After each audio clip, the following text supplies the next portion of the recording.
Olá a todos os telespectadores da TV DCE, DCE em Debate. Muito bem-vindos ao terceiro episódio. Meu nome é Rodrigo Neri, atual presidente do Diretório Central dos Estudantes da Universidade 9 de Julho, e o tema de hoje é Cidades Inteligentes e Sustentáveis, um tema extremamente importante, independente da sua área de conhecimento. Gostaria de cumprimentar também ao diretor de Relações Acadêmicas e idealizador do projeto da TV DCE, Paulo Roberto Moreira.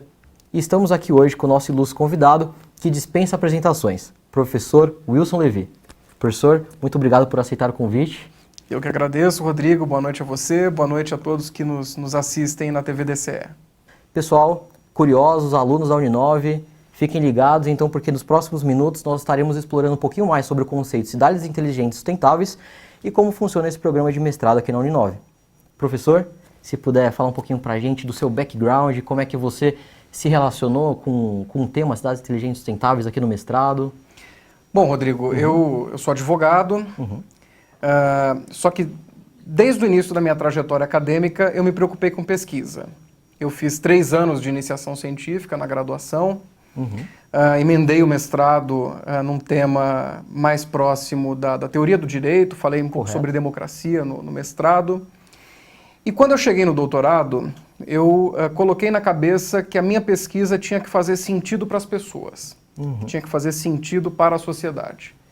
E aí o meu trabalho, que era um trabalho muito intelectual, muito conceitual, eu dei um passo adiante para fazer um trabalho mais prático.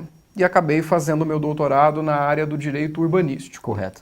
Até muito interessante, desculpa cortar, professor, esse momento em que o estudante ele se relaciona com a parte científica, porque é ali que ele conhece, né, às vezes a área que ele realmente quer seguir, realmente quer trabalhar com, não é isso? Com certeza, com certeza. É um percurso, é um caminho que você escolhe. Exatamente. Mas é um caminho que você não sabe onde que vai dar. Então, quando eu terminei o mestrado, coloquei na cabeça que eu tinha que fazer um doutorado com uma pegada mais prática e acabei indo para o direito urbanístico para entender um pouco melhor como é que nós podemos construir o direito à cidade. E aí eu coloquei os meus 2 pés na cidade, nos estudos urbanos, acho que a cidade, o pessoal que nos escuta, com certeza, que nos assiste, com certeza vai concordar, a cidade é aquilo que nos une. Correto. Todos nós que estamos aqui, que os colegas que estão assistindo, vivem as delícias e os problemas de morar na cidade. É verdade. É a realidade de 85% dos brasileiros, de acordo com o IBGE. O Brasil é o 5º país mais urbanizado do mundo. Então, estudar a cidade, compreender os problemas da cidade, é uma forma também de ajudar a melhorar a vida das pessoas. Correto. Porque a grande maioria de nós sofre todos os dias com os problemas da cidade. É verdade. E dentro desse tema, então, surge a cidade inteligente, a cidade sustentável, muito provavelmente por conta de uma problemática, né? Então, a universidade começou a se preocupar com isso, né? Os pesquisadores começaram a se preocupar com isso. E o que seria, professor, né, que é o tema de hoje, inclusive, uma cidade inteligente, uma cidade sustentável? E até queria fazer um adendo, né? Eu mesmo, quando pesquisei, e alguns alunos que vieram conversar comigo no decorrer da semana, falaram muito que uma cidade inteligente, uma cidade sustentável, é uma cidade altamente ligada com a tecnologia. Seria somente isso? Também é um questionamento que eu tenho. Olha, essa agenda é uma agenda que a Uninove trabalha desde 2014, quando idealizou o programa de mestrado em cidades inteligentes. E desde o início há uma preocupação muito clara de produzir pesquisa que gera impacto na qualidade de vida das pessoas. Correto. Durante muito tempo, em outras instituições e na própria área de planejamento urbano no Brasil, os estudos eram muito teóricos. Então, produzia-se uma infinidade de trabalhos abstratos, teóricos, desconectados da realidade, quando, na verdade, o objeto de estudo, a cidade, é um objeto de estudo que demanda soluções práticas, porque coloca para nós, a todo momento, problemas práticos.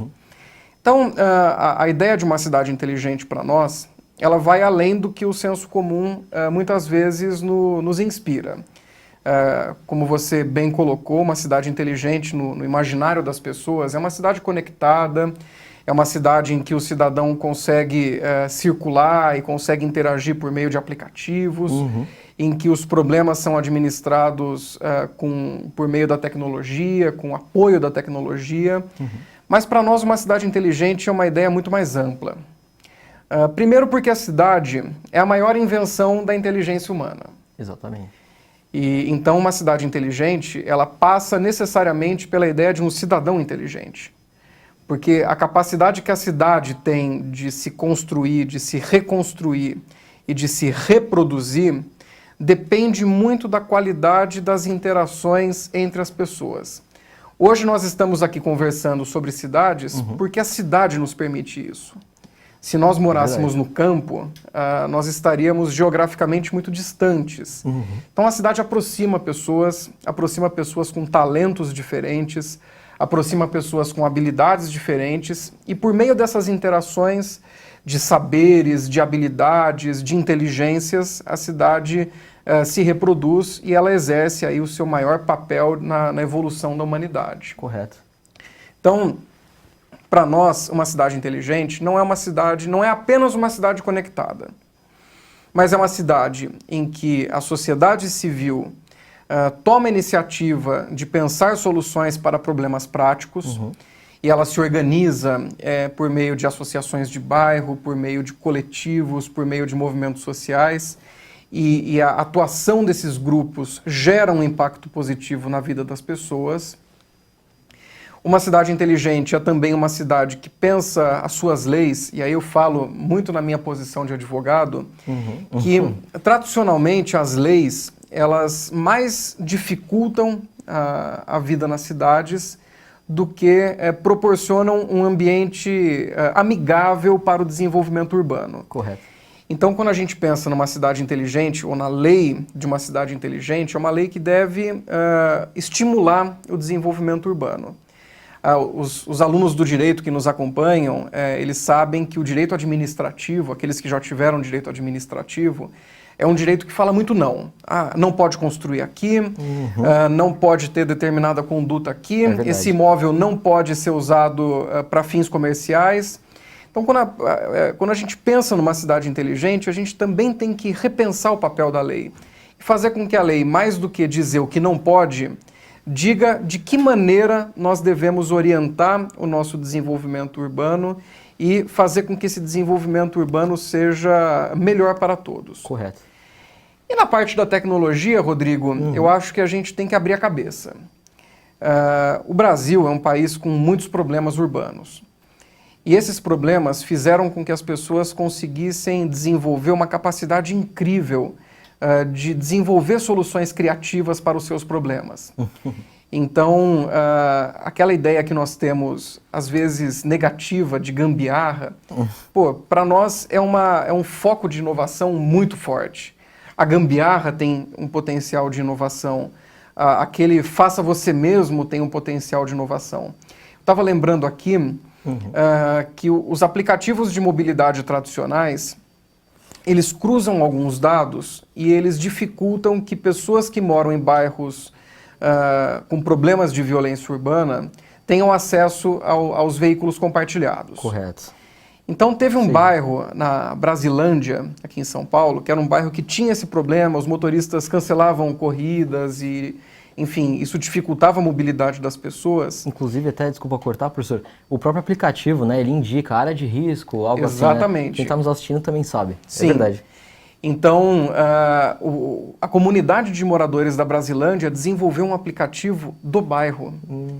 Então, cadastrando moradores do bairro, gerando emprego, renda no bairro. Então, foi uma gambiarra, foi um jeitinho que eles deram de resolver um problema. Isso é inovador. Então, para nós, uma cidade inteligente é uma cidade em que as leis funcionam para beneficiar o desenvolvimento urbano. Correto. Em que as pessoas assumem o protagonismo, tomam a iniciativa de resolver os seus problemas por meio das suas associações, dos seus coletivos, dos seus grupos, e que a inovação não fica presa só naquela ideia de tecnologia que nós temos, mas que também é uma inovação que dialoga com a gambiarra e com o faça você mesmo. Entendi. Esse é o desafio que nós estamos nos propondo a enfrentar no nosso programa. Entendi. Então essa seria a famigerada, as 3 dimensões, então, né? De uma cidade inteligente e sustentável, é isso? Exatamente. E que no nosso programa representam as 3 linhas de pesquisa. Exatamente, essa pergunta que eu ia fazer agora. Então as 3 linhas de pesquisa hoje no mestrado, né, no PPG-CIS, né, que eles chamam, que é o Programa de Pós-Graduação de Cidades Inteligentes e Sustentáveis, seriam essas 3. Exatamente. Entendi. Uma linha que vai olhar para a regulação e, portanto, para o aspecto legal das cidades, para desenvolver pesquisas que tornem as leis mais amigáveis com o desenvolvimento urbano. Uma segunda linha de pesquisa que vai olhar para a participação da sociedade civil na transformação do território. E uma terceira linha de pesquisa que vai olhar para a inovação. Entendi. Tem até uma pergunta aqui que tem a ver justamente com isso, professor, e trazendo também um pouquinho para o primeiro episódio, né, para vocês que nos assistiram. Primeiro episódio da TV DSEC, falamos sobre a Lei Geral de Proteção de Dados com o professor Vitor Hugo. Foi um ótimo debate também, professor, e eu recomendo você que não assistiu, volta lá na nossa playlist do YouTube e assista também, porque as perguntas têm tudo a ver com isso. Como, professor, você visualiza a entrada do debate de dados na melhoria da gestão das cidades, né? E o curso, ele trabalha isso, né? Ele abarca isso? Trabalha. A nossa linha de pesquisa 1 recebe pesquisas, recebe pesquisadores que estão muito preocupados com essa questão. Hoje você tem nas cidades, Rodrigo, soluções que permitem, por exemplo, que a prefeitura identifique pessoas por meio de sistemas de câmeras. Correto. Como que se dá a gestão desse dado? Quem tem acesso a esse dado? Quem sabe, por exemplo, que o Rodrigo esteve na Rua Vergueiro no dia 1º de outubro, às 19 horas? Quem tem acesso a essa informação? Isso é um problema jurídico. Nós temos já algumas leis que abordam a questão da proteção de dados, mas isso é um tema muito forte, porque, muito novo, né? Porque, de um lado, nós temos uma população que quer mais segurança, e de outro você tem um sistema normativo que também se preocupa com a privacidade do cidadão. Nos Estados Unidos, na Europa, isso já foi objeto até de processos judiciais, por exemplo, do Google Maps, que você passa numa determinada rua, nessa rua tem, por exemplo, um estabelecimento que pode ser um motel, e aí você tem a foto de um carro, a foto de uma pessoa entrando nesse motel, e isso, enfim, exatamente, é uma questão de proteção de dados. Será que essa pessoa foi consultada, se aquela imagem podia ser utilizada? Será que ela tinha que dar essa autorização? Como é que funciona isso? É sim uma questão que motiva muito as nossas pesquisas no mestrado. Entendi. Tem um tema muito interessante também, né, dentro da cidade inteligente e sustentável. Na minha pesquisa também eu encontrei muita coisa relacionada a isso, que seria a própria mobilidade urbana, né? Então, esse momento de casa para o trabalho, né, a vida de milhões de brasileiros, de casa para o trabalho, do trabalho para a universidade. E o programa CIS, ele também trabalha forte nisso? Como funciona? Da parte de mobilidade urbana? Sim, nós temos um pesquisador que é o professor Marar, o Ricardo Marar, que fez o doutorado dele em gestão de transportes na Universidade de Londres. O nosso programa, Rodrigo, só abrir esse parênteses, a grande maioria dos professores estudou fora do país. Ótimo. E a grande maioria dos professores também teve experiência como gestor público. Então, são pessoas que conhecem a teoria e a prática. Entendi. Para nós, a mobilidade urbana, né, nessa discussão de uma cidade inteligente, ela passa pela diversificação de modais. A cidade de São Paulo, o que isso significa? Eu vou só voltar um pouquinho. Assim, a cidade de São Paulo movimenta no metrô todos os dias a mesma quantidade de pessoas comparado com o Uruguai. Então, nós movimentamos por dia um Uruguai inteiro no sistema sob trilhos, dentro de uma cidade que é a cidade de São Paulo. É uma discussão que abre uma série de outras possibilidades de pesquisa. Por exemplo, uma pesquisa que olhe para a concentração de empregos na região central, porque isso impacta a mobilidade. O sujeito mora na Zona Leste, mora na Zona Sul, mas trabalha no centro, então ele tem que se deslocar dos extremos da cidade até o centro. E essa discussão de mobilidade, no debate sobre cidades inteligentes, passa pela diversificação de modais. Hoje, eu tive acesso a uma pesquisa, que é a pesquisa Origem e Destino do metrô, tem melhorado bastante, mas ainda falta muito para a gente chegar num padrão bacana de uma cidade que se preocupa de maneira inteligente com a mobilidade. Por quê? Hoje, a grande parte dos deslocamentos de ônibus não trabalha mais com... pego o ônibus na porta da minha casa, desembarco na porta do meu trabalho ou da minha faculdade. Hoje o sistema de transporte coletivo do ônibus, a grande maioria vai até o metrô. E o metrô distribui. Isso é bom. Então você diversifica o modal. A ideia é que no futuro você tenha o maior uso de bicicleta, de ciclovias, que vão alimentar modais de transporte como terminais de ônibus e metrô. Correto. E o uso do transporte individual também levar até o metrô. Então você pega o seu carro, vai até uma estação de metrô que tem um estacionamento, deixa o seu carro lá e entra no sistema sob trilhos. É muito comum, né, na prática o pessoal fazer isso, né, mas sempre em algum estacionamento particular ou na rua, né, mas é verdade, muita gente faz isso. Então, uma cidade inteligente encara a mobilidade na perspectiva da diversificação de modais. A gente tem que pegar, Rodrigo, a infraestrutura de transporte que nós temos e usar ela da maneira mais intensa possível. Por que eu falo isso? Durante muito tempo a gente entendeu que era possível solucionar o problema de mobilidade aumentando o número de vias. Mas isso não funciona. Veja, há cerca de 10 anos nós aumentamos as faixas nas marginais. 6 meses depois, assim, um investimento de bilhões de reais. 6 meses depois, já estava saturado. Entendi. Então, se a gente fizer mais pistas na marginal, daqui um ano, daqui 6 meses, vai estar saturado de novo.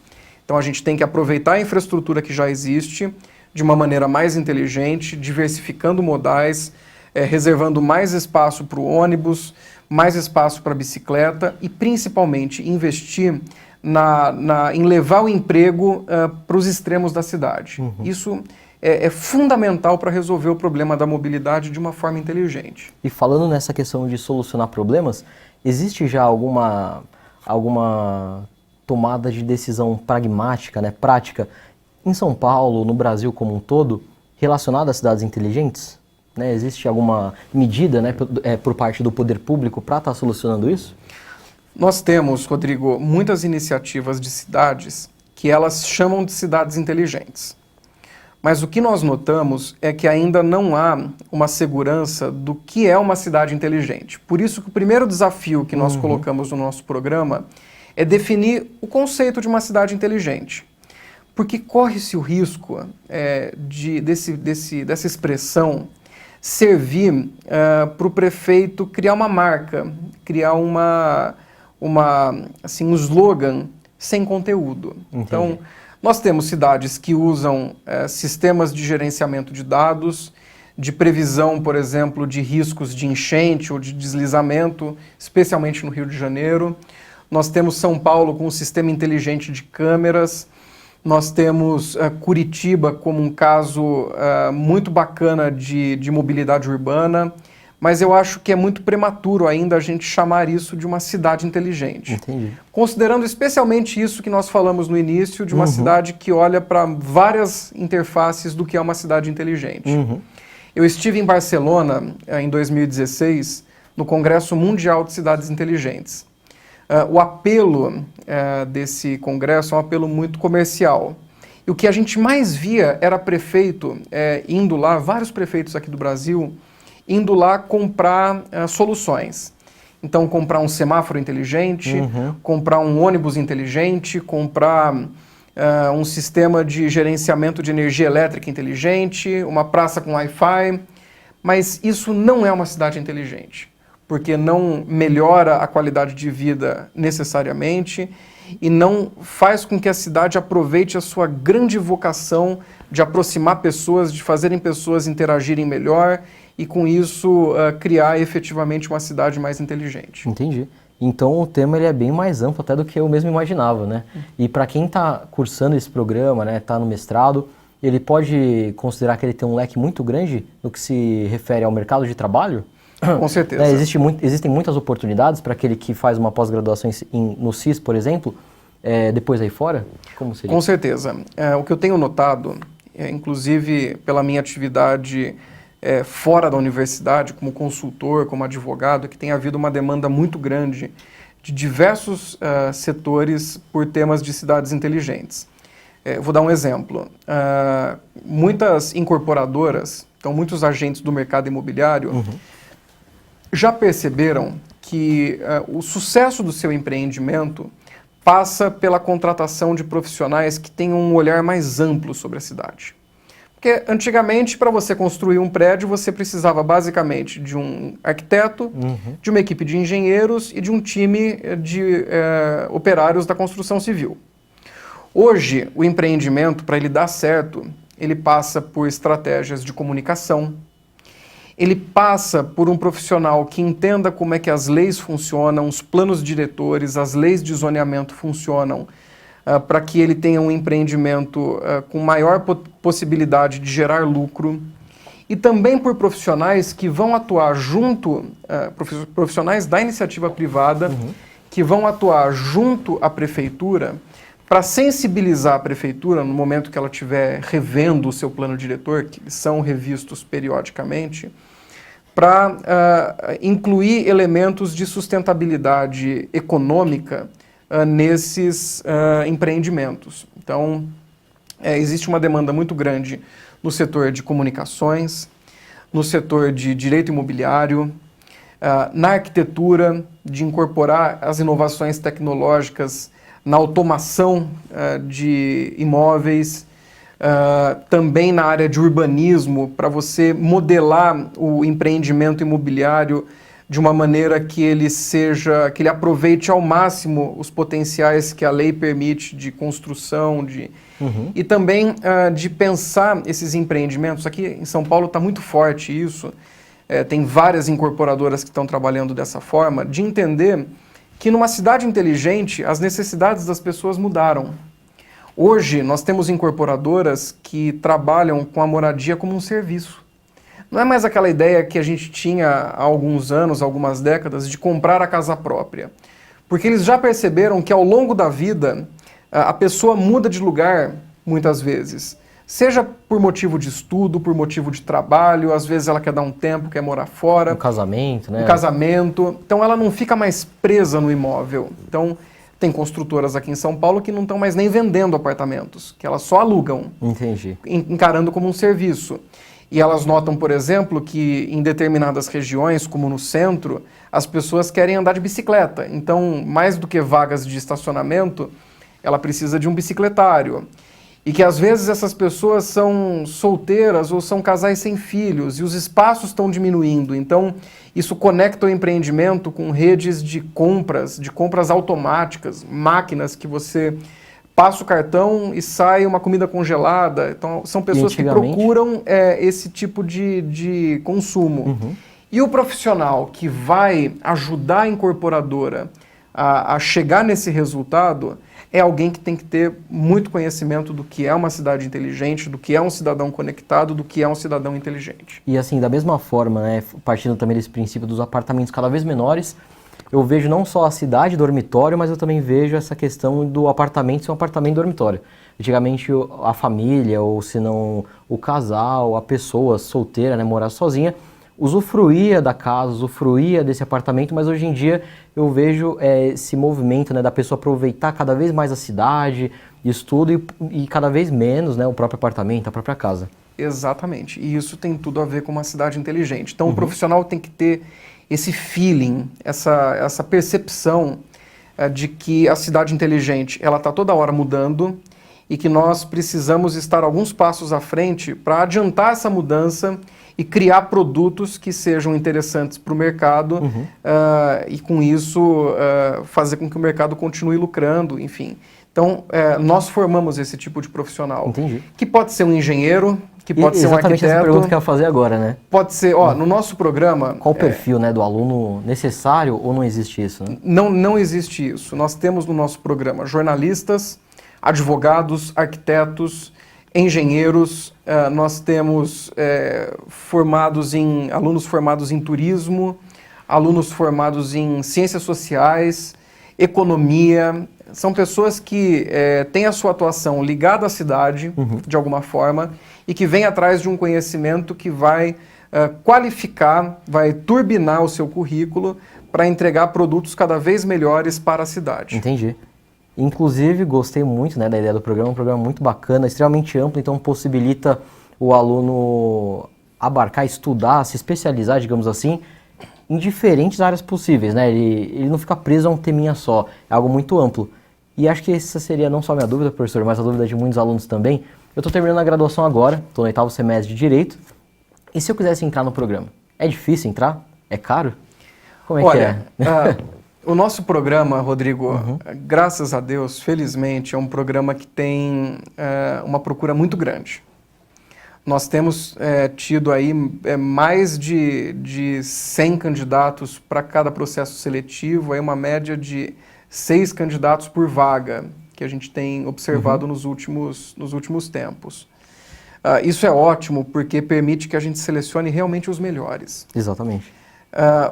Para quem estiver nos escutando, para quem estiver nos assistindo, acho que um dado bacana é que nós, nos últimos processos seletivos, temos notado um aumento muito grande da procura dos alunos egressos da Uninove.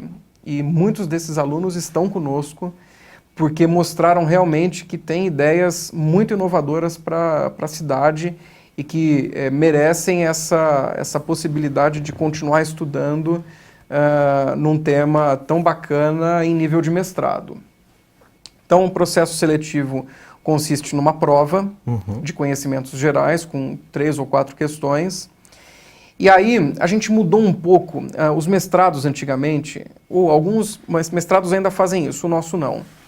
Eles exigiam a entrega de um projeto de pesquisa estruturado, com metodologia. Como nós sabemos que muitos alunos não têm experiência prévia em pesquisa, eu estou mais preocupado em selecionar uma boa pergunta, um bom problema de pesquisa. Então, Rodrigo, se você vier até nós e falar, olha, o que me motiva a fazer mestrado em cidades inteligentes é responder como que as leis podem ser mais amigáveis com o desenvolvimento urbano, você tem uma pergunta de pesquisa que me interessa. Outras perguntas, como eu posso melhorar a mobilidade urbana da minha cidade? Como eu posso, como que os parques podem ser mais amigáveis com a natureza? Alguém da engenharia ambiental, por exemplo. Então, eu estou interessado em boas perguntas, porque eu acho que a partir de boas perguntas, eu trabalho um projeto de pesquisa, os alunos terão aula de metodologia para desenvolver as suas pesquisas de uma maneira mais consistente. E esse programa, isso é um dado muito bacana, é um programa gratuito. Isso a Uninove é uma instituição sem fins lucrativos. Correto. Então, por decisão institucional, toda a parte de pesquisa e pós-graduação é gratuita. Então, mestrado e doutorado. Todos os mestrados e doutorados da Uninove, os alunos são bolsistas integrais da instituição.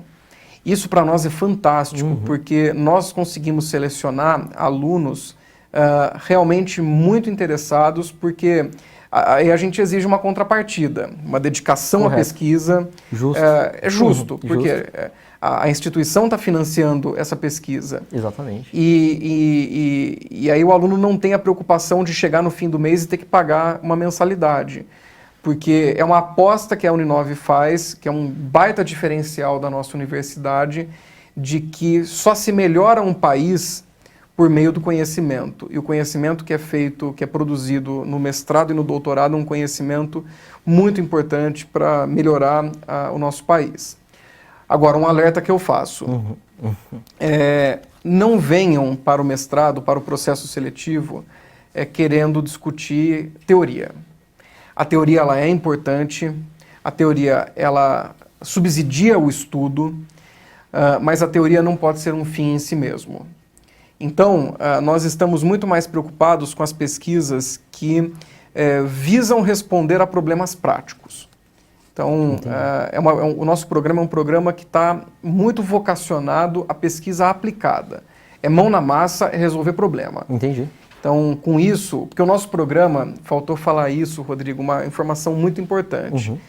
Ele é o único programa da área de planejamento urbano da maior cidade da América Latina, que é a cidade de São Paulo. Olha que legal. Então, concentra todos as grandes mentes que querem especializar nesse assunto, vem para cá, então. Vem para cá, porque o único lugar que dá essa possibilidade, que dá a oportunidade de estudar planejamento urbano na cidade de São Paulo é a Uninove. Então, até vou deixar mais uma vez claro aqui para você que está nos assistindo, seja você aluno da Uninove ou se você não é aluno da Uninove, é só um curioso que está nos acompanhando no YouTube ou pelas redes sociais. Se você não conhecia esse programa CIS e agora você se interessou por isso, depois joga lá no Google, acessa para entender também um pouco mais, né? Acho que esse vídeo ficou muito bem explicado, né? Ainda falta aqui mais umas perguntinhas, professor, e vamos estar colhendo aqui alguma dúvida dos alunos. Para finalizar, claro, né, estamos chegando ao fim, mas se você se interessou, depois acessa lá, independente da sua situação socioeconômica, é possível sim você ingressar aqui no programa de pós-graduação da Uninove. Professor, uma pergunta muito interessante, acho que isso daí também é a dúvida de muitas pessoas, é como é que está a internacionalização hoje da Uninove, né? Existe parceria com outras universidades em outros países? Como é que está? Claro, a Uninove, Rodrigo, em todos os seus mestrados e doutorados, isso também é um diferencial que nenhuma outra instituição do país tem, uma das disciplinas do curso é feita fora do país. Legal isso. Aí o pessoal pode estar se perguntando, não, mas eu vou ficar um semestre fora? Não, a gente condensa essa disciplina em uma semana de estudos intensivos. Acabei de voltar agora, em setembro. O nosso programa fez uma parceria com a Universidade de Haifa, que fica em Israel. E os nossos alunos foram para lá. A única coisa que os alunos pagam é a viagem. E ainda assim, se nós compararmos com o custo de um mestrado aqui em São Paulo, hoje para você fazer um mestrado na PUC ou no Mackenzie, a mensalidade gira em torno de R$3.000. Ainda assim, ainda que o aluno pague pelo módulo internacional, é muito mais barato do que pagar as mensalidades. Então, nós fomos para Haifa, fomos para Israel, porque nós queremos entender como que Israel se tornou uma nação fabricante de cidades inteligentes. E aí nós vimos que Israel investe 6,5% do seu PIB em inovação. Ela trabalha muito com incubação de startups, com incubação de inovação. E a gente foi lá aprender porque os módulos, Rodrigo, eles sempre levam os nossos alunos para onde está o estado da arte, do conhecimento no mundo hoje. Então, esse ano nós fomos para Israel, no próximo ano, provavelmente, além de Israel, nós ofereceremos a possibilidade de um módulo internacional na Colômbia. Ótimo. Que foi um país que, por meio de cidades inteligentes, resolveu um problema gravíssimo, até mais grave do que o que nós vivenciamos no Brasil, que é o problema da violência. Entendi. Muito legal, professor. Pessoal, você que está nos assistindo mais uma vez, vamos estar fazendo um corte agora, né? Porque também estamos passando aqui no ao vivo, no Facebook e no Instagram. Estaremos colhendo dentre as perguntas uma ou duas para estar respondendo aqui antes de finalizar para vocês. Estamos de volta aqui para a segunda parte do vídeo. Para finalizar, reunimos aqui as principais dúvidas dos alunos e temos até uma parabenização aqui, um agradecimento, professor, da Carol Luciano, melhor professor de Constitucional. Três Carol, corações. Muito obrigado, a turma de vocês. Eu fui professor do Rodrigo, exatamente. Então, da mesma turma. Foi uma turma que me marcou muito, então é uma alegria muito grande obrigado, professor. Receber esse elogio. Eu acho que é o que faz com que nós gostemos tanto de dar aula. É verdade. Essa possibilidade da troca, de aprender com os alunos é uma coisa muito incrível, muito fantástica. Então, amadurece, Carol, né, muito. Beijão para você. E temos aqui então, professor, dentre todas as dúvidas, selecionamos duas. Uma delas é do Kevin Fernandes. Baseando-se na Constituição, quais são as funções sociais da propriedade urbana? Ótima pergunta. É um tema da nossa linha de pesquisa 1. A função social da propriedade urbana é um direito fundamental, está no artigo 5º, inciso 23. E em 88, na nossa atual Constituição, ele foi detalhado no artigo 182. Porque antes ficava uma coisa meio solta, função social, e a gente não tirava do papel porque não tinha parâmetro para... Então, o artigo 182, que trata da política urbana, ele estabelece que o conteúdo da função social da propriedade é aquele disposto no plano diretor. Então, uma propriedade cumpre a sua função social quando se adequa aos princípios e às diretrizes do plano diretor da cidade. Então, o Constituinte, com isso, entregou para as cidades uma autonomia muito grande de ordenar o seu território e, por meio dessa ordenação, dizer quais são os parâmetros que colocam uma propriedade dentro ou fora da ideia de função social. Entendi, muito bem.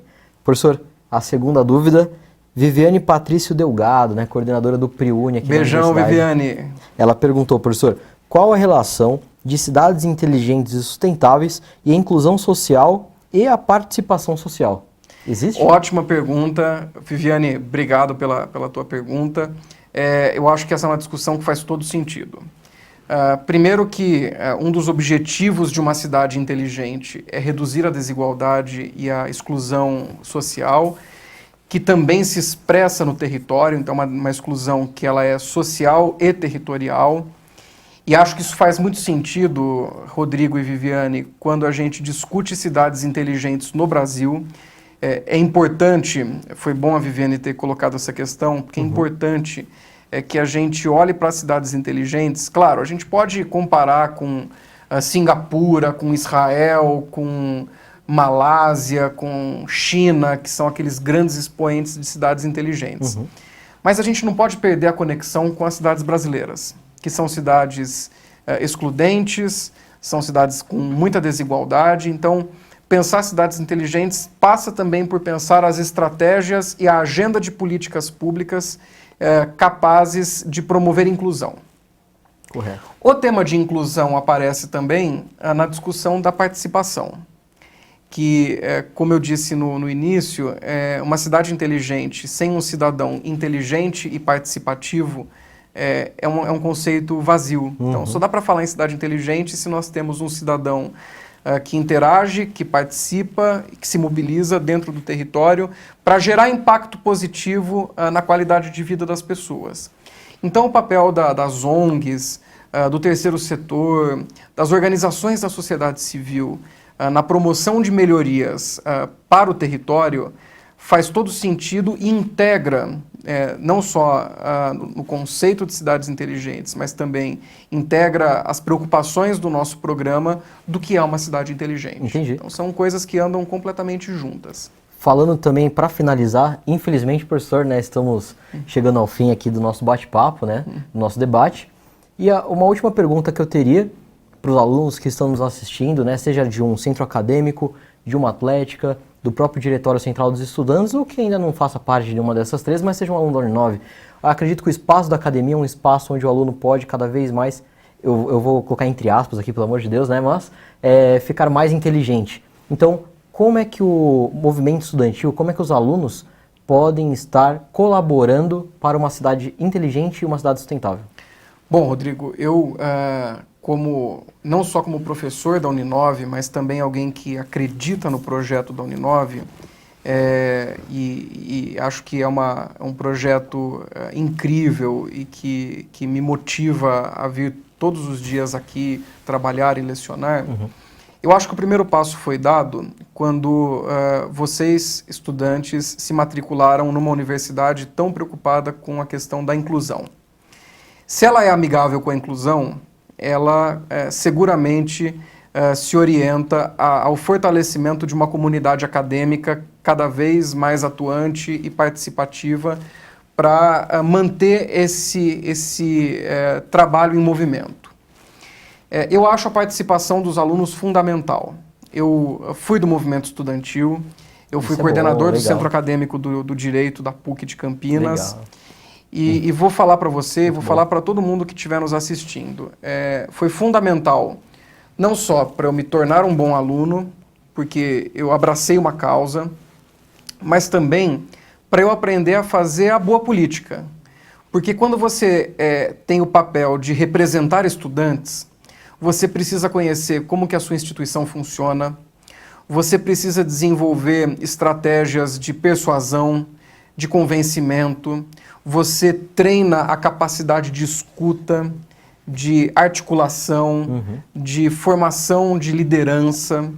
E são elementos que, no momento que você atua no movimento estudantil, são úteis, mas que quanto mais você treina, melhor você estará para a vida futura, quando você não estiver mais aqui, em que você será demandado por habilidades de liderança, de escuta, de articulação de ideias, de convencimento, de persuasão, de sedução, que são coisas que a gente aprende no movimento estudantil e que leva para a vida. É uma questão de cidadania, né? O melhor cidadão. Exatamente. E, com certeza, todos que passaram pelo movimento estudantil são não só cidadãos melhores, mas multiplicadores de cidadania.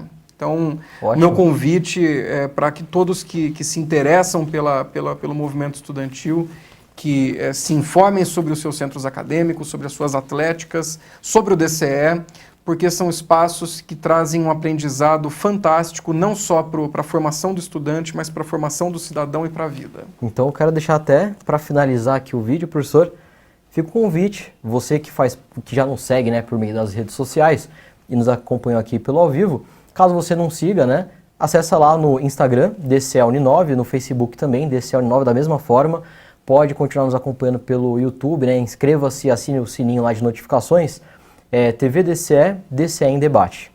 Professor, muito obrigado por aceitar o convite, explicar de forma extremamente prazerosa, né, e completa todo esse assunto de cidades inteligentes e sustentáveis para os alunos. Obrigado, Rodrigo. Obrigado a todos que nos acompanharam até aqui. E se tiverem alguma dúvida, podem me seguir no Instagram, no Facebook. O link vai ser disponibilizado. E também me procurar no nosso programa, que vocês que estão na graduação podem já começar a trabalhar conosco na iniciação científica, conhecendo nossos professores, os projetos. E fica o convite àqueles que estão se formando para se informarem sobre o nosso processo seletivo, que serão muito bem-vindos. Obrigado por nos assistirem e até o próximo episódio.